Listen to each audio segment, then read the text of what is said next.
Hoje o Contabilidade na TV vai conversar com o senhor Mário Elmir Berti. Ele é diretor adjunto de políticas estratégicas da FENACON e vai nos falar um pouquinho sobre a entidade. Seu Mário, primeiro seja bem-vindo ao Contabilidade na TV e eu gostaria que o senhor falasse sobre a representatividade que tem a entidade. A FENACON, hoje ela representa 400 mil empresas, é isso? Verdade, veja o tamanho da responsabilidade. Porque se você fizer um cálculo matemático muito simples, 400 mil empresas, se nós tivermos em cada empresa pelo menos 10 pessoas, que não é bem assim, é mais, 10 pessoas em empresa, nós estamos falando aí de praticamente 4 milhões de pessoas envolvidas nesse processo. E a FENACON representa essas empresas, e um dado também muito interessante, um número muito interessante, é que praticamente 6,5% do PIB brasileiro está dentro da nossa área de representação, que não é pouca coisa. E quais as empresas que a FENACON representa? Que tipo de empresas? Eu não vou dizer todas, porque são 90 segmentos, mas basicamente as empresas de serviços contábeis, as empresas de auditoria, de assessoramento, de pesquisas, de informações. E aí, para entrar um pouquinho mais no detalhe, o que é isso, as empresas de holding, por exemplo, de administração familiar, as empresas de advogados, as empresas de promoções de evento, as empresas que tratam de terceirização de mão de obra. Então veja que é uma gama bastante grande e isso só faz aumentar a nossa responsabilidade. E como é que vocês fazem para trabalhar isso? Hoje tu está falando sobre contabilidade aqui para a gente, mas vocês têm várias frentes trabalhando nos outros segmentos? Sim, eu diria que essa representatividade ela é bem abrangente. É bem verdade que a contabilidade é um foco maior porque é o grande contingente desse número de representados. Mas existe trabalho sim, por exemplo, na terceirização de mão de obra, em oferecer cursos para essas outras atividades que não a contábil, mas só deixar claro uma coisa, a FENACON, ela sozinha, ela não faz nada. Ela, na verdade, ela faz através dos sindicatos, porque a federação ela é dos sindicatos. Então a FENACON, ela estimula a realização desses eventos, mas quem os realiza são os sindicatos. Com relação à geração de emprego, hoje tu falou que empresas de serviços são as que mais geram empregos. Como é que a gente pode medir isso e o poder disso também? Olha, a gente tem uma estatística de que as empresas de serviço respondem por praticamente 65% de todos os empregos gerados neste país. E nesse primeiro trimestre de 2012, percentualmente, o nosso segmento, ele representou quase 38% de crescimento de novos empregos. Então, na medida em que as empresas entram se você lembrar um pouquinho, a gente voltar um pouquinho no tempo, algum tempo atrás as empresas de comércio, indústria tiveram dificuldade muito grande por conta até da crise mundial. Mas o setor de serviço nunca passou por essa crise. Ela sempre esteve em crescimento. Muito bem. E agora a gente vai falar um pouquinho dessa parte do canal de comunicação das empresas contábeis com o governo. Hoje tem até um núcleo parlamentar de estudos contábeis, né? Como é que funciona esse núcleo? Olha, assim, isso é uma conquista muito interessante, porque até então nós recebíamos já como prato pronto toda a legislação que envolve o nosso segmento.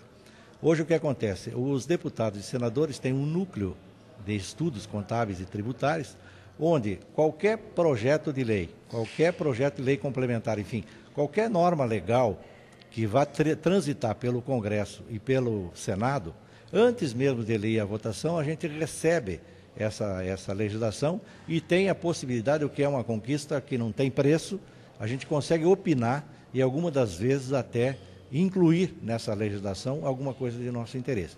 Eu diria que, em que pese tantas outras conquistas, essa é a maior. Isso significa, em última análise, dizer o seguinte, é o reconhecimento do valor do empresário de serviço, empresário contábil, mas como um todo do empresário de serviço, perante a economia nacional. As principais bandeiras da FENACON, redução da carga tributária e desburocratização. Em que pé anda isso? Isso realmente está acontecendo? Olha, essa é uma luta contínua. E eu diria que a gente está avançando, mas se eu disser assim, a carga tributária está melhorando, não está. Ela continua ruim. Então, se ela continua ruim, a nossa luta continua ainda maior.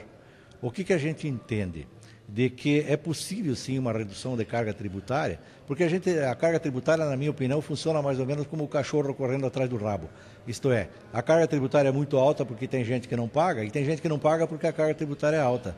Então a gente queria, na verdade, quebrar esse paradigma, né, de que se a base de contribuição aumenta, há possibilidade sim da carga tributária ser menor. Basta o governo querer enxergar isso. Quanto à regularização dos empreendedores individuais, né? Hoje tem uma parceria dos contadores, até o Sebrae, fazendo essa orientação, mas a gente viu que tem um índice de inadimplência de 57%. Qual o motivo disso? Olha, eu diria o seguinte, o grande motivo é o desconhecimento. Isto é, as pessoas entraram nesse projeto sem saber exatamente no que estavam se metendo. Ele é um projeto social muito interessante, tanto é que a FENACON abraçou isso assim de olhos fechados. E trabalha muito na divulgação desse projeto. Mas, infelizmente, se priorizou muito mais a quantidade de pessoas do que propriamente uma qualidade ou que eles entrassem no projeto sabendo exatamente o que ia acontecer. Porque essas pessoas se enganjaram no projeto e, a partir do momento que viram que não se vendeu a eles exatamente o peixe como deveria ter sido vendido, eles estão simplesmente deixando de pagar. Mas, na minha opinião, isso aí não é tão assim desesperador. É um ajuste. Tá? Daqui a pouco vai sobrar aqueles que... E a lei vai cumprir a sua meta, que é a inclusão social de pessoas que têm atividade própria. Agora, falando da contribuição sindical, a gente falou hoje bastante sobre isso na sua palestra. Eu gostaria que o senhor falasse da importância dessa contribuição, mesmo ela não sendo obrigatória, né? Essa também é uma bandeira muito forte que a gente está levando à frente, porque a contribuição sindical é a fonte de recursos que faz com que o sindicato tenha condições de dar atendimento. Isto é, sem arrecadação, o sindicato não consegue, e por conseguinte também a federação, óbvio, não consegue dar andamento aos seus projetos. Então, quando se fala que a contribuição sindical ela não é devida por quem está enquadrado no Simples, e aí parece uma ironia, nós, enquanto federação e sindicatos, brigamos para incluir as empresas no Simples. E quando incluímos no Simples, param de pagar a contribuição sindical. Então, a gente prefere dizer de que a contribuição sindical, embora possa ser considerada ilegal, mas ela é muito mais moral do que ilegal. Então, a gente até faz um apelo para quem está enquadrado no Simples, lembra dos benefícios que recebeu, e pague uma contribuição sindical que é uma importância irrisória, mas que na somatória representa uma parcela bem interessante na consecução do orçamento dos sindicatos. O senhor falou hoje também de alguns benefícios dessa contribuição sindical. O senhor podia falar para a gente? Claro, vou dar um exemplo local, SESCOM Blumenau. SESCOM Blumenau tem uma grade de cursos interessantíssima. Tá? Todos os dias, praticamente, tem está se levando a efeito algum curso. Isso acontece no Brasil todo. Outra coisa, a certificação digital, que é uma ferramenta que todo profissional da contabilidade e todo empresário precisa utilizar. Se pagar a sua contribuição, se for associado no SESCOM Blumenau, por exemplo, tem preços diferenciados. Então, com um simples benefício desse, já compensa toda a contribuição que der. O SESCOM Blumenau, por exemplo, tem convênios interessantíssimos, com convênio médico, com empresas comerciais. Usufrua disso. O sindicato pode proporcionar isso, mas para isso é preciso que as pessoas participem. E, inclusive, a certificação digital da FENACON é uma das melhores, não é isso? A gente tem até uma medição aí de uma recente auditoria, onde o índice de erros foi baixíssimo. E às vezes até as pessoas reclamam, não, a certificação digital da FENACON é muito burocrática, é muito demorada. Mas o exemplo está aí. Ela às vezes demora um bocadinho mais, mas é exatamente para fazer bem feito, para que a pessoa não tenha o dissabor de repente perder o tempo e perder o dinheiro da certificação que fez de forma errada. Rede Nacional de Simplificação de Registros da Legislação de Empresas e Negócios, Rede Sim. É possível? Olha, eu diria que por enquanto é sonho, mas é possível sim. Eu até citei um exemplo aqui na palestra, que Rio do Sul, cujo um dos secretários exatamente de finanças é empresário contábil, e ele consegue lá para algumas atividades em 2 horas que a empresa seja totalmente registrada. Enquanto que, por exemplo, aqui na região se fala em 35, 40, 45 dias, o que na minha opinião é um absurdo. Então, alguma coisa tem que ser feita e está se fazendo. Não é um processo fácil porque envolve prefeituras desse Brasil inteiro, Mas o empresário, veja bem, é uma questão de inteligência. O empresário que deixa de abrir a sua empresa por 30 ou 45 dias, o que acontece? O empregado dele não está registrado, não está gerando emprego, não está gerando contribuição, não está pagando impostos. Então não é inteligente isso. O inteligente é, como eu disse em tom de brincadeira, estender um tapete vermelho para esse empresário e diz, meu filho, vai trabalhar e venha gerar emprego e tributos. Agora, voltando a falar do Núcleo Parlamentar de Estudos Contábeis, informações ou novas ações, como a questão da Homolognet, passou por lá isso? Passou. Tanto é que a gente foi chamado para opinar a respeito. A lei geral, por exemplo, do Simples é um exemplo. Isso saiu de dentro desse núcleo. E lá nós tivemos a oportunidade de opinar, inclusive incluir as empresas de serviços contábeis no anexo 3, que é altamente favorável. Então, algumas coisas acontecem. Agora, devo dizer uma coisa até com alguma tristeza. Nem sempre a gente consegue sucesso. A gente consegue ser ouvido quase todas as vezes, mas nem sempre a gente consegue aquilo que gostaria de conseguir. Mas isso é uma questão de tempo. Mas veja, esse respeito, essa credibilidade que a classe está tendo, já é uma conquista das mais importantes.